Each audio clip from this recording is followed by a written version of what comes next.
బలహీన వర్గాలనే పదం పలకడానికి కూడా అర్హత లేనటువంటి వ్యక్తి జగన్మోహన్ రెడ్డి. ఈరోజు 5 సంవత్సరాలు ముఖ్యమంత్రిగా పనిచేసి బలహీన వర్గాల్ని అనగదొక్కి ఈరోజు ఏ మొహం పెట్టుకుని బీసీ గర్జన పెడతావో జగన్మోహన్ రెడ్డి గారని చెప్పి అడుగుతాను. ఈ రాష్ట్రంలో అత్యంత దయనీయంగా 5 సంవత్సరాల పాటు బలహీన వర్గాల్ని అనగదొక్కినటువంటి వ్యక్తి జగన్మోహన్ రెడ్డి. అక్రమ కేసులు పెట్టడం,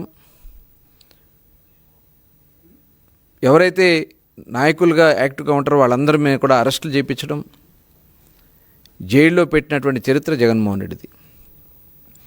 అలాగే అనేక మంది, తోట చంద్రయ్య నడి రోడ్డు మీద పేక్కోసి చంపేశాడు, అమర్నాథ్ గౌడ్ పెట్రోల్ పోసి తగలబెట్టేశారు, నందం సుబ్బయ్య, ఇలా అనేక మంది బలహీన వర్గాల్ని పొట్టన పెట్టుకుని ఇవాళ బీసీ గర్జన అనే పదం పెట్టి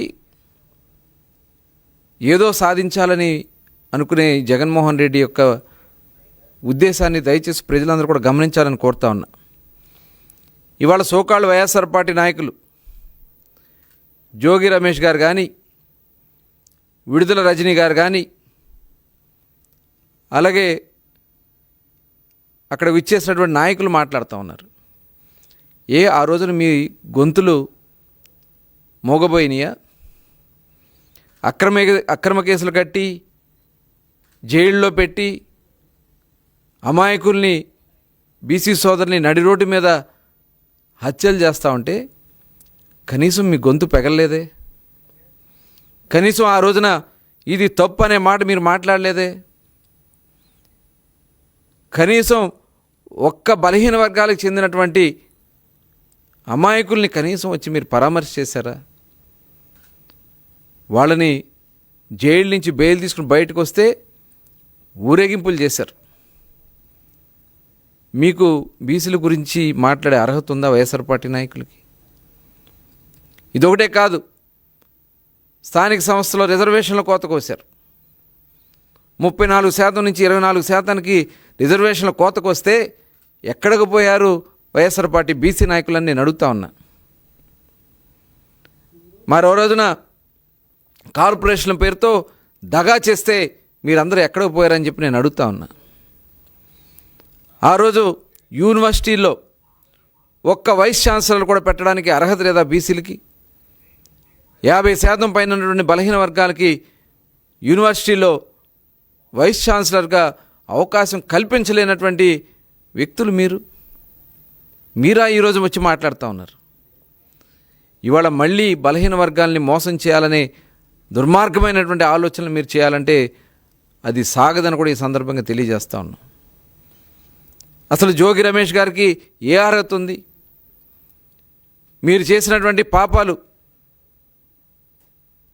ఇవాళ బలహీన వర్గాలందరూ కూడా తలదించుకునే విధంగా మీరు చేసినటువంటి కార్యక్రమాలు.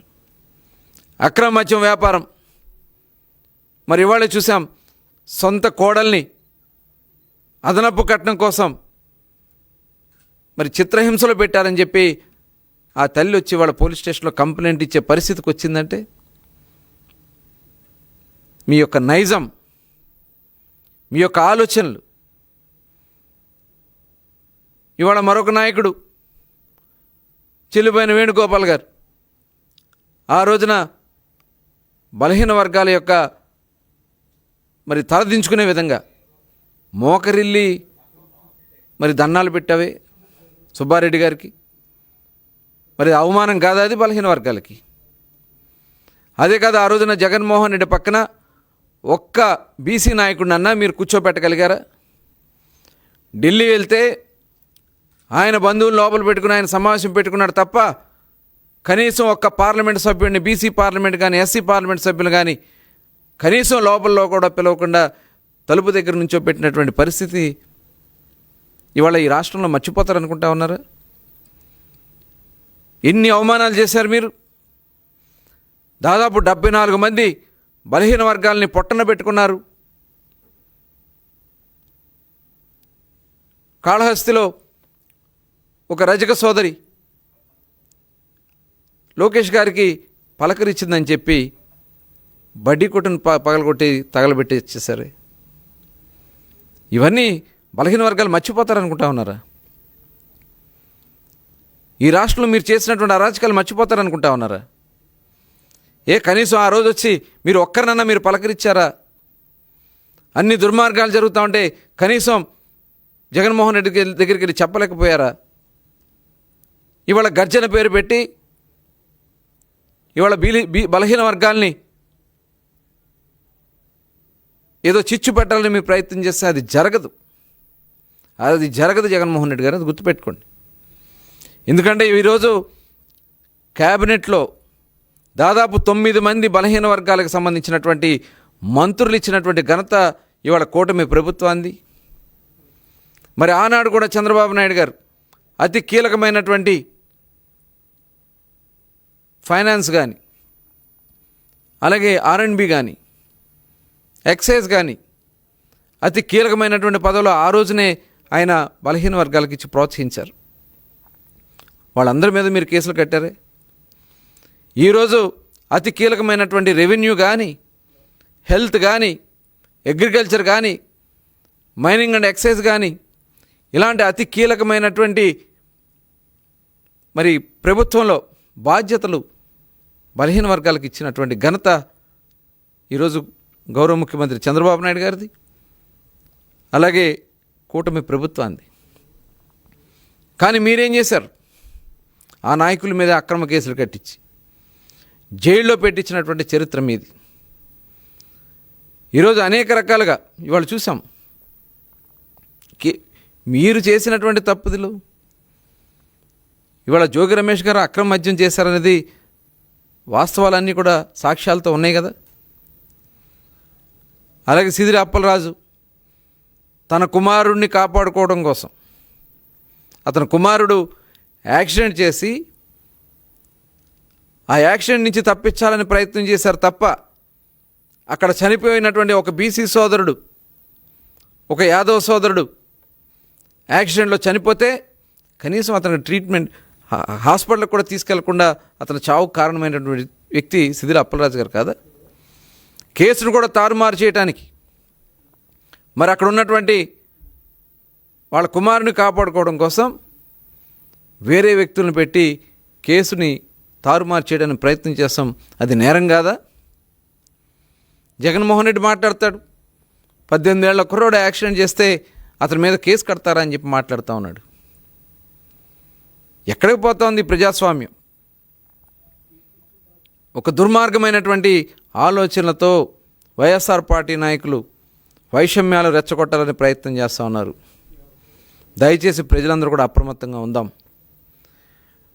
5 సంవత్సరాలు బీసీలకి కేటాయింపులు లేకుండా చేస్తే ఈరోజు సంవత్సరానికి 50,000 కోట్ల రూపాయలు బలహీన వర్గాలకు ఇచ్చి ఈరోజు రెసిడెన్షియల్ స్కూల్స్ కూడా 10 కొత్త రెసిడెన్షియల్ స్కూల్స్ ఇచ్చి ఏ రకంగా వాళ్ళని ఆర్థికంగా, సామాజికంగా, రాజకీయంగా ముందుకు తీసుకెళ్లాలని ఒక దృఢమైనటువంటి సంకల్పంతో ఇవాళ కూటమి ప్రభుత్వం పనిచేస్తూ ఉంది. అదే రక్షణ చట్టం కూడా తీసుకొచ్చి ఆల్రెడీ దాని మీద అధ్యయనం చేస్తూ ఉన్నాం. ఇంతవరకు భారతదేశంలో ఏ రాష్ట్రంలో జరగని విధంగా బీసీ రక్షణ చట్టం తీసుకురావడానికి, చట్టబద్ధత విధంగా తీసుకొచ్చడానికి ఈరోజు అన్నీ కూడా చర్యలు తీసుకున్నాం. అతి త్వరలోనే ఆ చట్టం కూడా రాబోతూ ఉంది. అలా ఆర్థికంగా బలోపేతం చేయడానికి వాళ్ళని ఏ రకంగా మనం ముందుకు తీసుకెళ్ళాలి, వాళ్ళల్లో ఉన్నటువంటి కుల వృత్తులు, చేతి వృత్తుల్ని ఏ రకంగా వాళ్ళకి స్కిల్స్ డెవలప్ చేసి ప్రస్తుతం ఉన్నటువంటి పోటీ ప్రపంచంలో ముందుకు తీసుకెళ్లాలనే లక్ష్యంతో ఇవాళ కూటమి ప్రభుత్వం పనిచేస్తూ ఉంది. ఇవాళ చూసాం, నిన్ననే చేనేత కార్మికులకి 25,000 రూపాయలు ఎవరైతే మగ్గాలు ఉన్నాయో సోదరులందరికీ కూడా 25,000 రూపాయలు ఇవ్వడం. అలాగే 50 సంవత్సరాలకి వాళ్ళకి పెన్షన్ ఇస్తున్నాం. మత్స్యకారులకి 50 సంవత్సరాల పెన్షన్ ఇస్తున్నాం. చేనేత కార్మికులకి మగ్గాలుంటే, మరమగ్గాలుంటే 500 యూనిట్లు, చేతి మగ్గాలుంటే 200 యూనిట్లు ఉచితంగా అందిస్తూ ఉన్నాం. అలాగే మత్స్యకారులకి 50 సంవత్సరాలకి పెన్షను, అలాగే బ్యాన్ పీరియడ్లో 20,000 రూపాయల చొప్పున వేట నిషేధ సమయానికి వాళ్ళకి అందిస్తూ ఉన్నాం. అలాగే గీత కార్మికులకి ఈరోజు బారుల్లో కానీ వైన్ షాప్స్లో కానీ 10% రిజర్వేషన్ కల్పిస్తూ ఉన్నాం.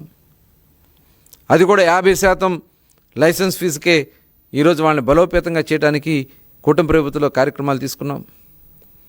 అలాగే వడ్డేర సోదరులకి దగ్గర 30% మైనింగ్లో క్వారీలు వాళ్ళకి అప్పచెప్పడానికి రోడ్ మెటల్స్ కానీ బిల్డింగ్ మెటీరియల్కి సంబంధించి కానీ ఈరోజు పెద్ద ఎత్తున చర్యలు తీసుకుంటా ఉన్నాం.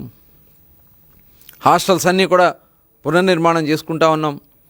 అక్కడక్కడ వాళ్ళకి వాటర్ ప్లాంట్స్ కానీ వాళ్ళకి మౌలిక వసతులు కల్పించడంలో కానీ ఇవాళ రిజల్ట్ కూడా చాలా అద్భుతంగా వాళ్ళ పిల్లలు కూడా చదువుకుని చాలా ముందుకు వస్తూ ఉన్నారు.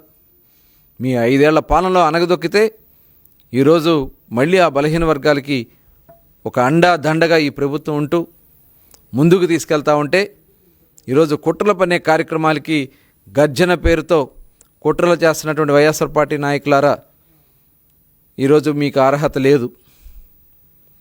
ఈరోజు ప్రభుత్వం చేస్తున్నటువంటి మంచిని డెఫినెట్గా బలహీన వర్గాలందరికీ కూడా చేరే విధంగా మేమందరం కూడా కృషి చేస్తాం. దుర్మార్గం ఆలోచనలతో మీరు చేసే బలహీన వర్గాల్ని రెచ్చగొట్టే కార్యక్రమాలు చేయడానికి మీరు చేసినటువంటి ప్రయత్నాలకి మీకు అర్హత లేదని కూడా ఈ సందర్భంగా తెలియజేస్తూ, తప్పకుండా బలహీన వర్గాల సంక్షేమ అభివృద్ధి చూసే ఏకైక ప్రభుత్వం కూటమి ప్రభుత్వం అని చెప్పి తెలియజేస్తాం.